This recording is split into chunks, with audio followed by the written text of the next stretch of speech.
Hello, welcome back to 31 Days of Samhain.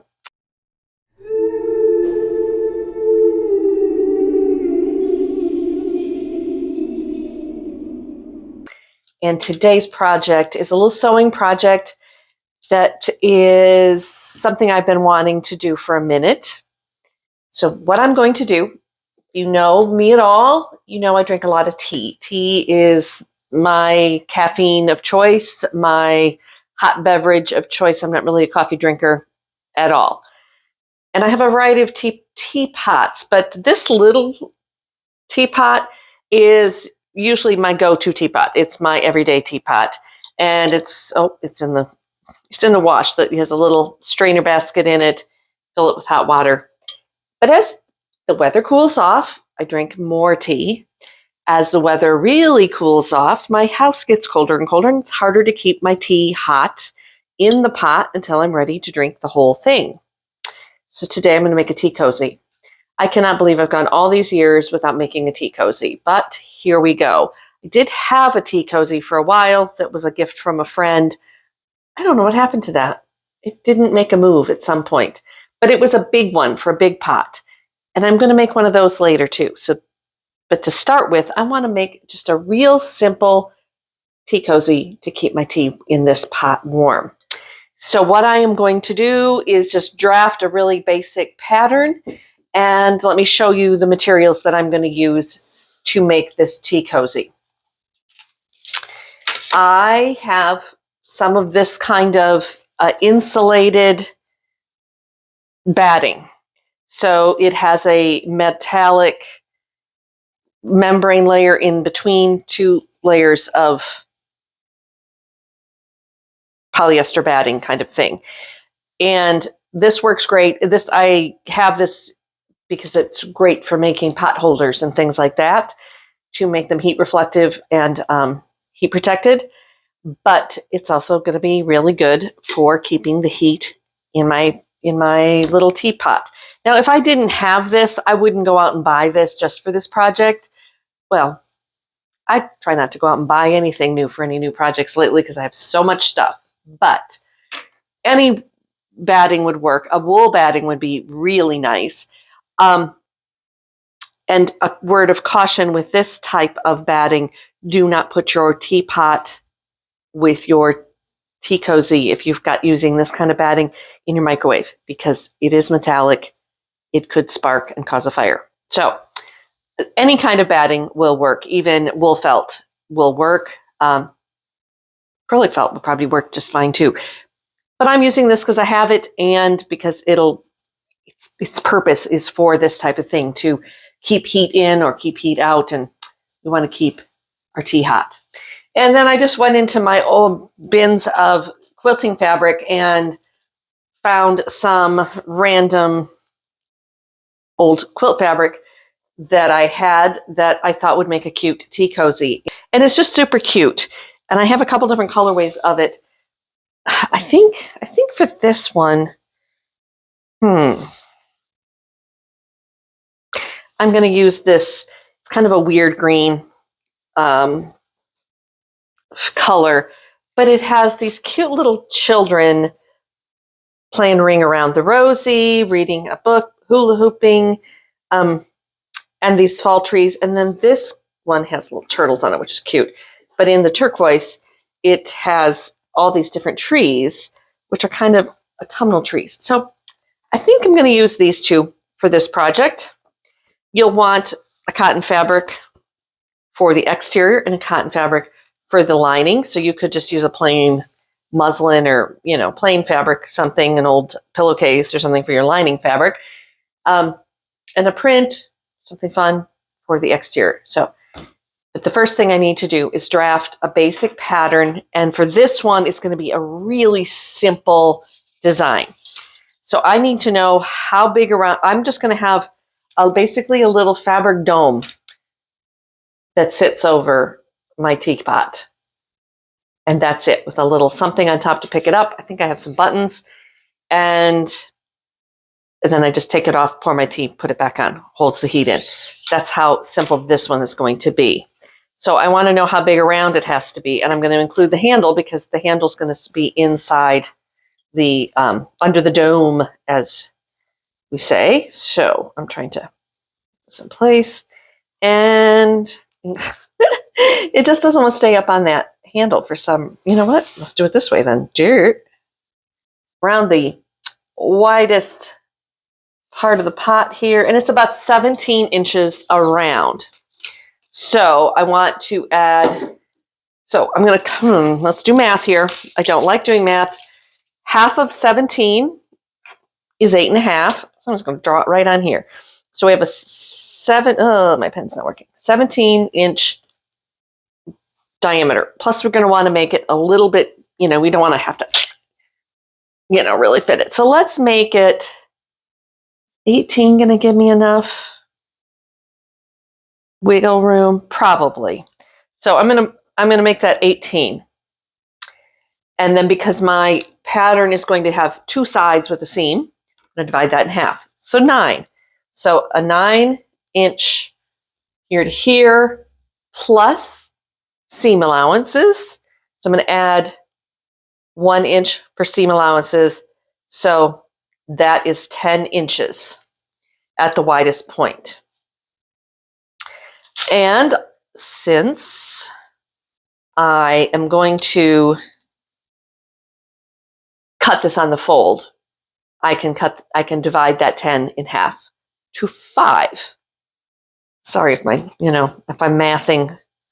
So I'm just going to take a piece of paper that I have here, pattern paper, and I'm going to draw a line 5 inches from this is going to be my fold edge. Let me bring you over here. Hopefully you'll be able to see what I'm doing. I'm going to switch to a Sharpie so you can see better. So this is going to be placed on the fold, this straight edge here. And so from that edge here, 5 inches, boom. Now I have to determine how high, you see that? Yes. From the top to the floor, if you will, I need to make this. So again, I'm going to, oops, sorry, bumped it. I'm going to just measure around, and looks like 12 inches will do it. Plus I'll probably want a little bit of wiggle room. So let's see. How about 14? 14 feels good. Yeah, because I want to do it, make sure it fits this way too, because I'm having, oh yeah, it's got to be at least 14. Let's actually make it, gosh almighty, 8. I'm going to make it 16, top to bottom. So finish 16, write that over here. And of course, half of that is 8, but then seam allowance around, because basically, let me draw a little drawing here for you. This is the shape we're going for. And I'm kind of drawing this sideways with some kind of loop or something at the top. And the teapot will be inside here. This is the tabletop. Drawing it for your benefit. Can you see that? So it's going to be 2 shapes like this. I thought about doing 4 quarters and making it more rounded, but you know what? Keep it simple, right? I'm thinking to myself, I should probably have made a prototype, but you're watching the process, creative process in process. So from here to here, from this point all the way around to this point, needs to be at least 16 inches. And the same if you were to turn this 90 degrees and the seam was going up this way. Okay? So from here to here needs to be at least 8 inches. Plus you got a seam allowance here and a little bit of a seam allowance there. So we're going to add an inch, 9 inches. So, boy, that was harder than it needed to be. I made it harder than it needed to be. So we're going to mark 9. So this is my bottom edge. This is my top edge. And I'm going to come up here, basically like this, and basically like this. And then I'm going to want to round it off. I wonder how this would work. This is my French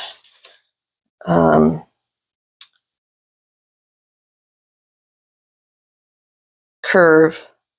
That looks good. Let's go with that. Yeah. So I think this is my template, or pattern piece, if you will. Take a pair of paper scissors, never your fabric scissors, right? And we're going to cut this out.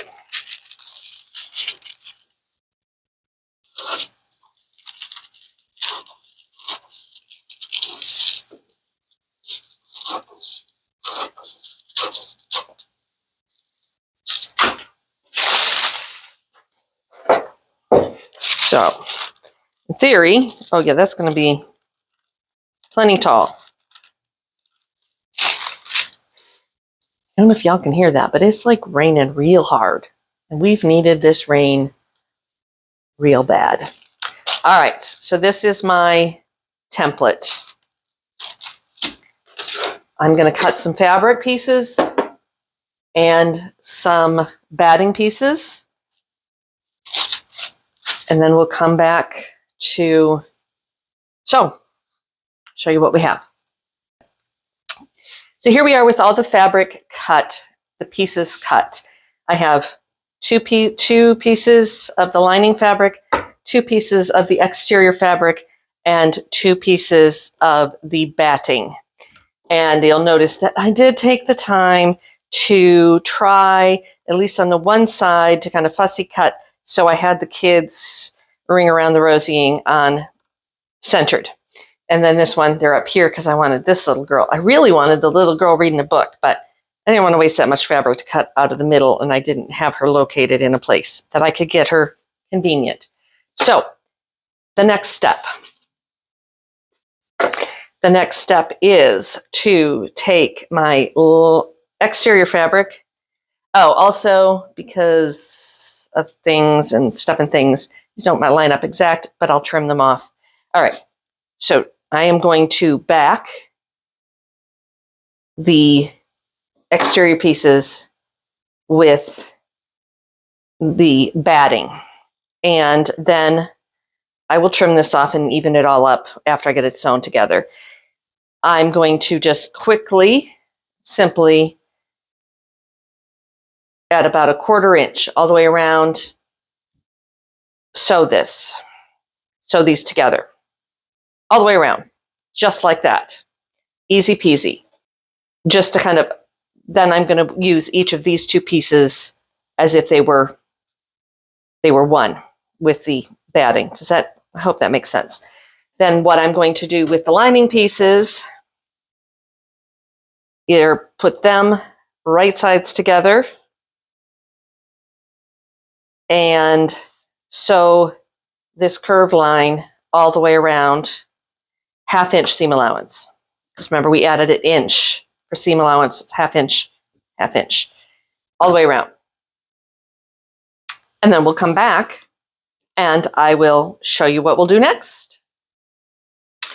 Okay, so I brought the camera in here because it got really dark out in the hallway where I had the cutting table set up. It started storming and I didn't have my other lights set up. So we're just going to work here. So I have all of this. I realized after I did this, I made one little mistake on the lining fabric. So before I move on, oops, I want to leave a hole in the side of my lining fabric to turn it. So I'm just gonna take my seam ripper here. Yep. Myself. Oh my, I don't know again if you could hear that. Big thunder, big lightning, big booms. Okay.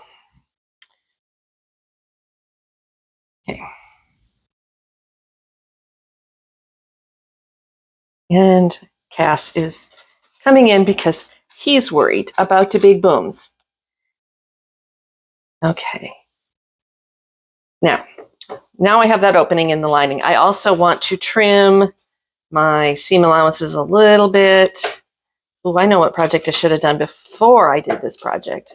And that is, and maybe by the time you see this, I'll have that project done. I don't know, but I need to make a little ironing tailor's ham, and I have everything to do it. I just haven't done it yet, but another project for another day. I'm going to just clip some notches around the curve so that when I do turn this right side out, I can press these curves nicely and get a nice smooth edge without a lot of bulk. Okay, do this curve.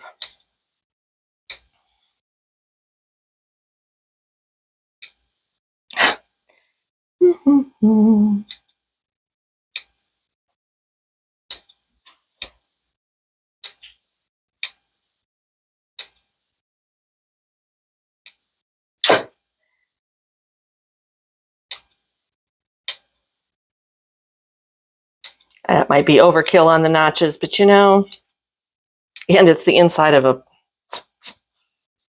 tea cozy, so it doesn't really matter. So for now, set that aside. And then I'm going to take these two pieces. And like I said, I did not cut my everything real here. These are a little wonky. So I'm just going to trim the bottom these off. Where they stick out because I didn't eyeball it right. Then I also want to remove the bulk, and I'm only going to cut the batting. I am not cutting the fabric on the outside. I'm just going to cut this batting back as close, I'm going to do it to the stitch line as possible. So again, I don't have a lot of bulk in the seam when I sew everything together.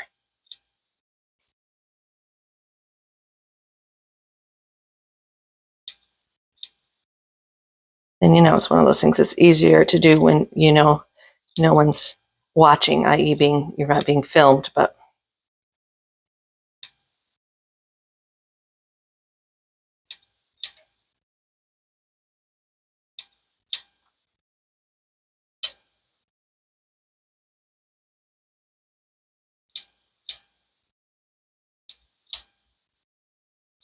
okay. I'll come back after I trim that.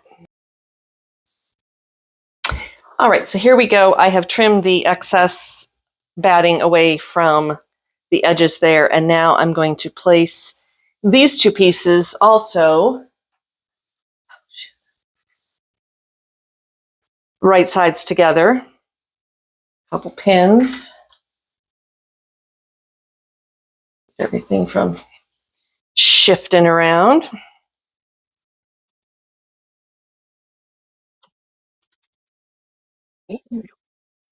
All right, now I'm going to take it. Well, I'm already here at the machine. I'll shift you so you can watch me. And now I'm going to sew with a 1/2 inch seam allowance, so it'll be inside this stitching line. Around this one, clip the curves, then we'll turn everything right. Well, will we? No. Well, we'll get there when we get there. So here we go. Let's sew.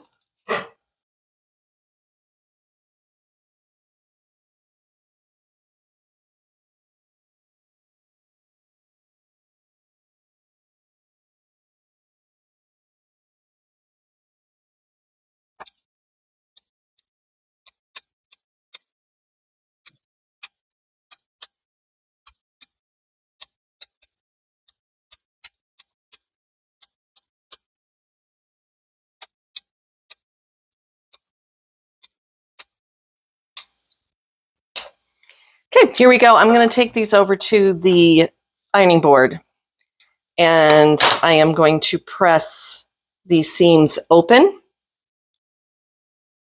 And it might take a little bit because of that insulated batting in the seam, but it'll get there. All the way around on both of them. Then I'm going to turn this one right side out and press it. So I'll be right back. Here we go.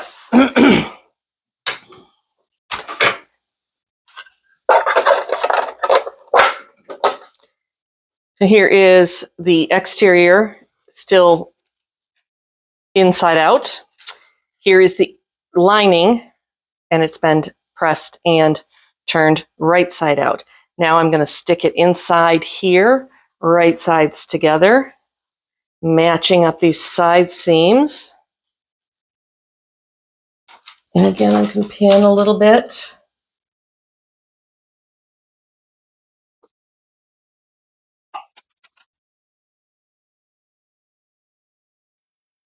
And then I'm going to sew all the way around the bottom, again at a 1/2 inch seam allowance. But I have to raise the bed of my machine so I can use the free arm. It should only take a second, unless I knock something over. Okay. So I don't even need to raise it. I can just get in here.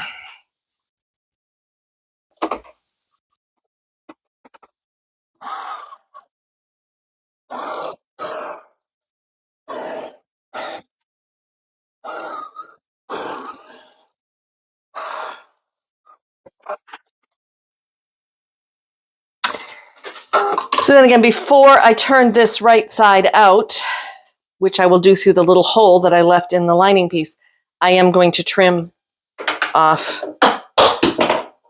I am going to trim off the excess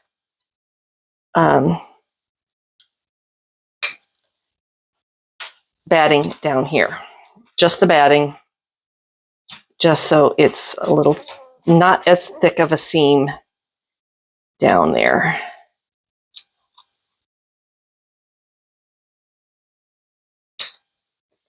And I wish I weren't using these scissors, because these are my best scissors, and this, the metallic, foil inside this batting, probably not the best thing for my scissors, but I'm not going to make 20 of these.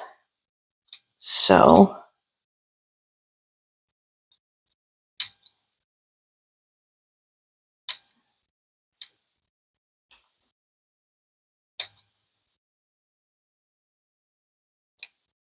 okay. Oops, forgot the table wasn't there. So now I'm just going to reach in here, pull this out, and find the hole. Where's the hole? There we go. Turn everything right side out, I think.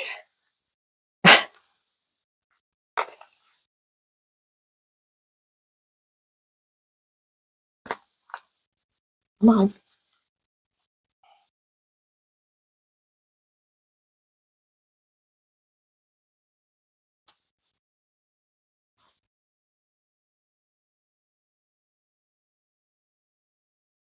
Kinda. Just.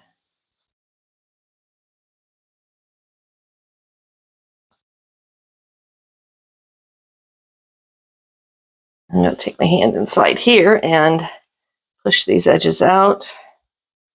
There we go.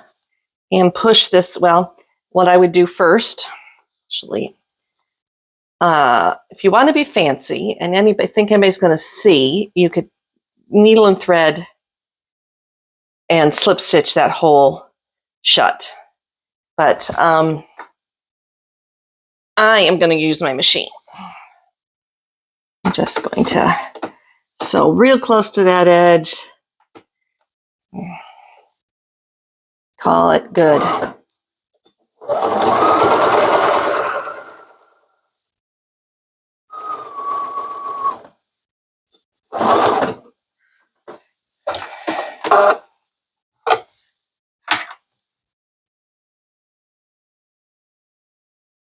And now I'm going to tuck that lining up in here all the way.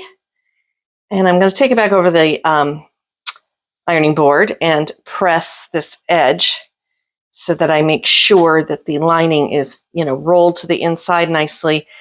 And then I'm going to top stitch around the bottom edge and find a little button or something to sew on the top so I have something to lift it with. And then we'll go try it on the teapot. It's basically finished. Top stitched around the bottom. And I'm going to put this toggle button on the very top here so I have something to lift it on and off with. And I also, when I do that, I am going to bring my needle up through the inside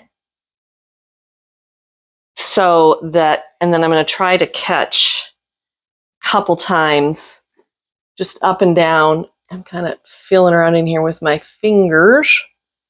Try not to poke myself too many times. And just going to do a stitch or two through all layers. It's hard to, yep, here we go. Just so that the lining doesn't come down, loose. Okay, and now, ouch, I'm going to sew this button on. And normally I would probably use a thicker thread than what I got here, like a buttonhole twist, but it's what I have, so it's what I'm using. It's kind of story of most of my projects lately.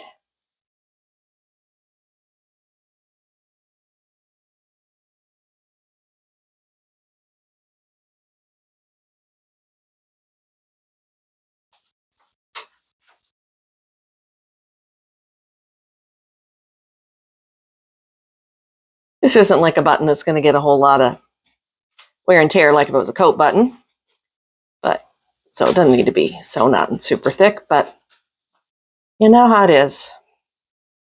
Once you know how to do something right, you kind of have a hard time doing it any other way. The way your mama taught you.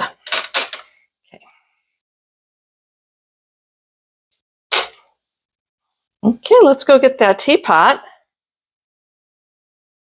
and see how it fits.